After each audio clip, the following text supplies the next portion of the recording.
बड़ी ईद की बड़ी खुशियों का जिक्र करें। कराची में मवेशी मंडी की रौनकें बहाल हो गई हैं। मवेशी मंडी में अब तक 75,000 जानवर लाए जा चुके हैं, जबकि इंतजामिया का दावा है कि 3.5 लाख जानवर लाए जाएंगे। मजीद क्या तफसीलात हैं, कफील अहमद से जानते हैं जो इंतजामिया के हमरा मौजूद है। कफील, बताइएगा। मवेशी मंडी से इस वक्त मैं रिपोर्ट कर रहा हूं और बड़ी तादाद में जानवर जो है, जिसमें छोटे बड़े खूबसूरत जो दरमियान दर्जे के तमाम जानवर हैं वो यहाँ इस वक्त मौजूद हैं। तफसीलात क्या है इस वक्त मंडी के हवाले से मेरे साथ मौजूद हैं इंचार्ज मीडिया सेल ज़की अबलो साहब। ज़की साहब, क्या सूरत हाल है, कितना जानवर अब तक जो है वो यहाँ लाया गया है?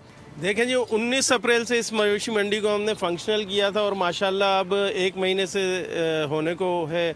इस मवेशी मंडी में 75,000 से ज़ायद कुर्बानी का जानवर, और यहाँ पर आपको हर कीमत, जो आप कीमत सोच कर आएंगे ना, उस कीमत का जानवर आपको मिल जाएगा। मुनासिब कीमत यह है कि लोग 1.5 लाख का भी लेकर जा रहे हैं, 2-2.5 मन का जानवर, और किसी को 3 मन का जानवर 2.5 लाख का मिल रहा है। तो तवक्को है कि इस बार जो है ना मवेशी मंडी में इंशाअल्लाह ये जो हमने 11 से 1200 एकड़ जो रकबा किया है, तो उम्मीद है कि हमें कि 3-3.5 लाख जानवर यहाँ आ जाएगा। ठीक है जी, ये ज़की अबलो साहब मेरे साथ मौजूद है, जिनका कहना है कि बड़ी तादाद में जानवर जिस वक्त मौजूद है और ये एक्सपेक्ट कर रहे हैं कि तकरीबन 3 से 3.5 लाख जानवर, जिसमें छोटे बड़े तमाम जानवर जो हैं वो कफील अहमद, बहुत शुक्रिया।